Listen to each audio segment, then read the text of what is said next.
Good morning once again. If you remember, I had mentioned previously that communication skills, how important it is in our lives, and communication skills has 4 skills that are listed below it. The LSRW skills, the listening, speaking, reading and writing skills. We have already covered the listening skills. I am moving on to one of the most important skills of communication, that is the writing skills. I am saying one of the most important skills of communications, not because other skills are less important, but writing is one of the most important skill because written proofs, written documents are used for future references. They serve as proofs where people cannot deny what they had written, and a lot of stacking of documents goes on to maintain official records. So that is the reason why written communication is one of the most important communication in the corporate world, the professional world. For example, if you write a good written email to your boss, the boss gets impressed. We send big proposals to companies for their acceptance, and if it is a good, well-written, well-documented proposal, people have all the reasons to accept it. So for written communication, what is it that is required? Of course, writing again is an art, and it is also a science. We need to know where to use the right words at the right time. We need to know what is the flow of writing going to be. We need to understand the content. We need to know how to interpret the content. So all of this comes under writing. Before I actually move on to the skills of writing, I want to acquaint you with the 7 most important C's of communication. Communication, be it written communication, be it verbal communication, be it any form of communication, we have a few C's of communication that we must know in order to be effective in our communication styles. The first C stands for clarity. Clarity is very important in day-to-day dealing. We need to be clear with our thoughts, we need to be clear with our opinions, and we also need to be clear with our grammar. Whatever goes on in the mind should be interpreted very clearly. For example, if you're talking to a friend of yours and if you don't mention clearly what is the venue of the next day's party, the friend will be confused. For example, you can say, the party is in Hotel Ashoka tomorrow, 2 p.m. onwards. That is a very clear statement. You know the date, you know the time, and you know the venue. And that adds wellness to that actually makes your communication better. The second C of communication is conciseness. Today, nobody has the time to listen to your long stories. You have to be precise. You have to be concise. And whatever you communicate should be communicated in the least possible, but in the best possible manner. Make your sentences short, make them more effective, and make them more clear. The third C stands for correctness. Correctness of grammar. We cannot take the chance of using wrong grammar today. If our communication is good, but our grammar is incorrect, nobody will be impressed by you. So the correctness of facts, correctness of figures, and correctness of grammar is a very essential component of good communication. The fourth C of communication is concreteness. Concreteness, as we all know that buildings, big buildings are made out of concrete. Concrete adds solidness to the structure. So in the same way, our sentences need to be solid, they need to be clear, they need to be concrete, and so that they become more effective. Concreteness is added to our day-to-day conversation or day-to-day writing by giving facts that are not frivolous, by giving words that are the most appropriate and used at the right moment, at the right time, for the right purpose. The next C is candidness. Candidness, as we all know, the word suggests, candidness means openness. Openness in our viewpoints, openness in our opinions, openness in our thoughts, openness in our talks. That is what is being candid. Speak from your heart. Do not keep things to yourself. Do not hide things from other people. Do not give an impression that you have something to hide. Do not give an impression to the people that you are not giving the correct information. Be candid, be open, be loud. That is what candidness helps you to make your communication better. Then we have completeness. Completeness in communication is very important. Do not give incomplete sentences. Give complete information to a person regarding a particular meeting, regarding a particular assignment, or even when you make a particular sentence. Put the full stop at the right place. Make a complete sentence. Make the right use of the subject. Make the right use of the object, and convey something to a person in a tone, humbly, and then complete the sentence by putting a full stop. The next C of communication is courteousness. There is no substitute to humility in this world. You can get the biggest of things done by being courteous, by being humble. Here, take the example of the staff of McDonald's. We've all heard, we've all seen, we've all been to McDonald's, and we all go and see there that the staff there that serves the people, even a little child of 4 years, if he or she demands something, the staff of McDonald's is so courteous, and that is the reason why they add up to their points, and that is the reason what adds up to their collection, and that is the reason that makes McDonald's much more famous and much more better than any other burger chain around. And courteousness has no substitute. Now, moving on from the 7 C's of communication, I would be discussing the A, B, and C of good writing. The ABC here does not stand for apple or maybe boat or maybe a candle. A here stands for accuracy. Accuracy? Accuracy means being accurate, being perfect, and being correct. That is what accuracy is. So what has accuracy got to do in writing? It is a very important component. When we write a sentence, it is our duty to see whether the information that we are giving is accurate or not. Is it right? Did this really happen? Was it the moment, whatever happened, is it being written correctly? Is the information accurate, or there is some ambiguity about the content that we are giving? Accuracy in sentences, in writing, is very important. Just imagine what difference it would make if you give wrong facts and figures in a report to your boss, and that report is going to be quoted in a meeting further, or that is going to be taken to the higher up and the levels ahead. Who is going to be blamed? You. Accuracy of facts and figures, but accuracy also of grammar. You cannot take the risk of mixing up past tense with present tense and then with future tense, or maybe the present ongoing with the past perfect. You cannot do that. Most of us tend to make a very common mistake I would like to discuss here. The mistake that most of us make is we generally use the word did and didn't with the past tense, whereas we forget, it's a very basic rule of grammar, we forget that the word didn't and did not. I didn't went there. Absolutely wrong. When we write it that way. When we speak that way, and that is incorrect. I didn't go there is the correct sentence, or I did not want to do this.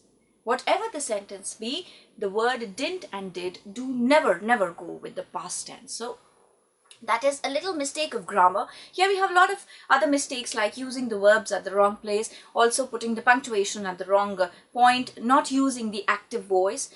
People tend to use a lot of passive voice while writing. It is always suggestible that active voice, number one, is a smarter voice. It uses short sentences and it is more impressive. For example, if I have to write a sentence saying that I went to the market yesterday, or another sentence, I finished reading my novel yesterday. This is the sentence. Now, instead of writing, I finished reading a novel yesterday, people tend to write, the novel was read by me yesterday.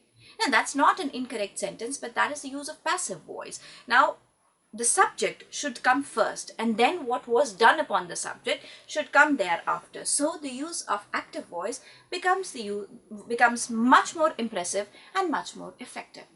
Now, coming on to the B of good writing. The B here stands for brevity.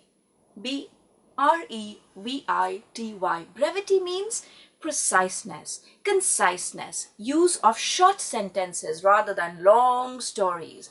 You come up late to the office tomorrow and your boss asks you what happened, what makes you come late, and you tell your boss, Actually, boss, there was a problem. My car got stuck up in a traffic jam, and thereafter I realized that I have a flat tire, and then while I was reaching the office, I was already late and I could not find the right parking space, and therefore I got late to the office. Long story.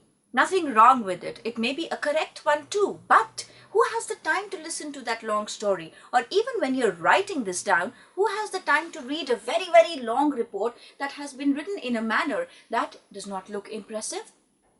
Nobody. So the point here is make your sentences short. For example, the story that I just told you, you could write it down or you could even speak it in a manner that is much more short. For example, your boss says, "Why are you late to the office?" And you tell your boss, "I'm sorry, boss, but I had problems with my car like a flat tire, traffic jam and parking problem. I'm sorry, will not be late from tomorrow." As simple as that. Put a comma, but put the comma at the right place. Do not leave out the facts. I did not leave out any fact in this sentence. I covered all the points. I put a comma and I completed the sentence. And that is how it is supposed to be. That is what is brevity. That is what is preciseness. That is what is conciseness. You can call it anything. And then come to the C of good writing. C here stands for clarity. Clarity, as I already mentioned, stands for clarity of thought. You have to be clear in your mind first. What is the aim of writing? Am I writing it with a purpose, or there is some other reason behind it? Am I writing it for my own use? Clarity of opinion. This is formal writing. This is a formal document. I cannot use slangs in this document. I am very clear with the facts and the figures. I am very clear with the background information. I am very clear with the content, and I am also very clear with the result that this report is going to yield. You have to be clear in your mind first, only then can you begin writing. And then when you start writing, your sentences should be clear. They should not be redundant. They should not be ambiguous, or they should not be confusing. Now, who would like to read a sentence that confuses the reader itself? Who is going to sit there for interpreting what you have written? I'd like to give you an example here. There is a sentence that says that the official presented the executive to the officer for a particular award. Now, this is a confusing statement. What the writer is meaning to say here is that the official was brought forward or was acknowledged or was introduced, the executive was introduced to the official so that he can be awarded. But here when we use the word, the official, the executive was presented. How can you present a human being to an official for the purpose of award? The reader will keep wondering what was presented, what was there. It could be a presentation of the award, probably, or it could be a presentation of any other object. So a word presented is more fitted with an object rather than with a human being. You cannot present people. You can bring them forward, you can make them talk to people, or you can introduce them for the presentation of the award. Here the word present is used wrongly. So nobody would like to read an ambiguous and unclear and a confusing statement. So clarity in writing is very, very important. So here I go with the ABC of good writing. Keep in mind the ABC.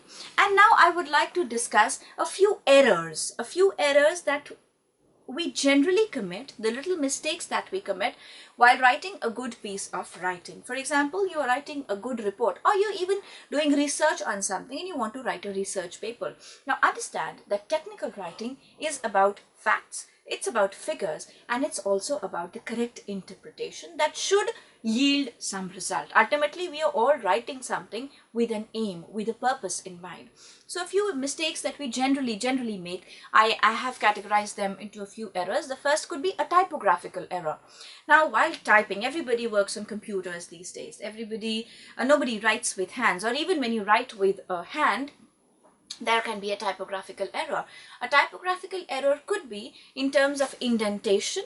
Indentation is the distance of the paragraph from the margin. Today, because of the computer and the cursor of the computer coming right to the left hand margin while writing, we understand that nobody has the time to keep on shifting the cursor again and again. So the latest format of writing says that you must begin everything from the extreme left of the computer, be it a Word document or be it any other form of writing.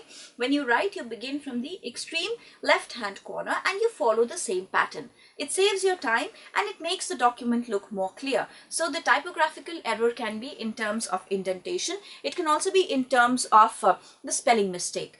There is a lot of confusion these days with the dictionary that the computer offers to us. We all rely on that dictionary, but at times the words that are listed, if it is a US based word, at times the spelling is different than the UK or the RP or the received pronunciation based word. So depending upon what you are following, you have to follow only one. Either you follow the US English or you follow the UK or the RP English, and that should be the same throughout the document. And those red lines that come in the document need to be removed. So that is another form of typographical error. It could also be handwriting. Handwriting can create mistakes. Handwriting can actually make the document look very, very untidy. If you're writing something with your hand, if your writing is not good and if you make mistakes in that document, who will be interested in reading it? Nobody. Another form of errors, again, I'm coming back, I'm repeating, the grammatical errors. Grammar is a very, very important part of any good communication. This is supposed to be taught in the school level. Once you know your grammar is correct, for example, I just mentioned the use of wrong verbs at the wrong place, the use of wrong punctuation at the wrong place, the use of the word didn't with the past and the present. I would be discussing more of grammar in future classes, so I'm just giving you an overview of the grammatical errors that people generally commit while writing. The tenses, they mix up their tenses, the active voice versus the passive voice. All of these are little errors that can be rectified by taking a little care. And then we have a few common errors. Common errors would include spelling mistakes. For example, I do not accept this from you. I will not accept this document, the boss wants to say, and by chance the word is written as expect this from you. The entire sense and the meaning of the sentence changes. I do not accept this. I'm not going to take this document from you. I do not expect this. I did not expect this this kind of work from you. I expected you would be doing a better work. I thought you would do something that would be better. So, common error, a spelling mistake should be avoided, and that can be avoided very, very easily because we're all working on computers these days. And then we have something called redundancy. Redundancy is funny. You must have seen, when you go to the malls, you must have seen two words written everywhere. Free gift, and free gift. We all feel happy about the gift and we all feel that it is a free gift, but we forget anything that is gifted to us is always free. So there is no use of writing the word free along with the gift, because a gift is always supposed to be free. There are many examples like this. Something like a hot water geyser, a geyser is always supposed to heat up water. It's, it's as funny as saying it's a cold refrigerator. We all know that. So it's a hot water geyser and we're supposed to know that. There is no use, there is no point of writing hot water geyser along with that. Then we have another word like end result. The result always comes in the end. There is no use of writing the word end. It sounds funny, but we all make those mistakes, And there is another word like this, something like, what do we say? At times we say, respected sir. We want to give a lot of respect to the person. That is all right. But then, when we look at the word sir or madam in itself, what does that mean? The word sir or the word madam in itself is respectable. So when we use the word respected along with this sir or madam, what are we trying to do? Respected? Why? There is no need. If we begin our letters simply by writing sir or madam or dear sir, dear madam, depending upon the rapport or the age difference that you have with a person, I think it's perfectly acceptable. Or if you want to use the word respected, you say respected, whatever is the name of the person, respected Mr. Smith. That is acceptable. That is all right.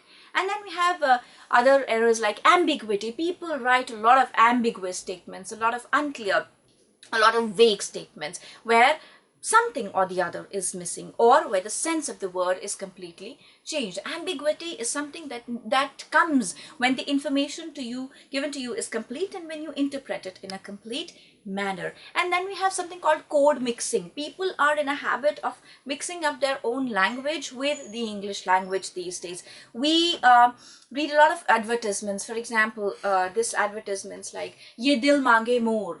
Now, "Ye dil mange" is Hindi and "more" is English. So when you mix up the two, it becomes code mixing. Code mixing is something that is to be avoided while writing correct English. Then we have the use of slangs. For example, a very, very common word, yar. Or for example, buddy, what's up, dude. All these words are acceptable when we talk to people informally. But when we are writing technically, when we are writing formal English, we cannot take the risk of using a word dude and send that report to our boss. You understand what the boss is going to do with you. So this is something that needs to be avoided. Then we have another kind of error that's called a psychological error. Psychological error is something that's already there in the mind. You know, people who are male chauvinistic, will generally tend to use the word he all the time, and that creates a gender bias. Suppose you're writing a big novel and you're writing a story in that, and unconsciously, or even if it is not a story, if you're trying to report something to your boss and it is something that needs to be imagined, it is something that you have perceived and you want to write a particular report on that, and because you are a chauvinist or maybe you are more inclined towards a particular gender, you will keep on using the word he and he. It could be he or she either. Or do not create gender biases in writing. That is a very big error that people generally tend to commit. And then also in psychological errors, we have something called the preconceived personal experiences. Because I met with an accident some time back and I'm afraid of driving, I have no business to write that in my writing. I cannot quote that driving is a very, very risky job, or driving is something that makes you weak, or driving is something that actually brings back those wrong or those memories that had hurted you at one point of time. You have to be neutral in your approach. So these are a few errors that we generally make when writing technically or otherwise, also formally. Now, what is a few tips on writing good English, or maybe good writing? The first tip is, please do not use passive voice. Use active voice, as I mentioned. Use the subject first and then talk of the object. Second, please take care of your grammar and spellings. Third, please take care of the length of the sentences. Fourth, please take care of the facts and the figures that you're quoting. Do not quote wrong facts or wrong figures. Also, then do not use jargons. What is a jargon? A Jargon, that's how it's spelled. A jargon is an industry specific word. A word that is understood by people of one industry but cannot be understood by people of other industry. Why? Because that is a technical word. For example, doctors use this word cardiovascular arrest. A cardiovascular arrest is as simply understood by another doctor as is said by one, because it means a heart attack to a layman. But if you talk about a layman, the person will not be able to understand what it actually means. So that is a jargon for a layman. So when we write good English, please understand that jargons or industry specific technical words need to be avoided. And also use the word he or she only when required. Do not make it gender specific and do not have your preconceived notions in your mind while you're writing something. So happy writing to you. Thank you so much.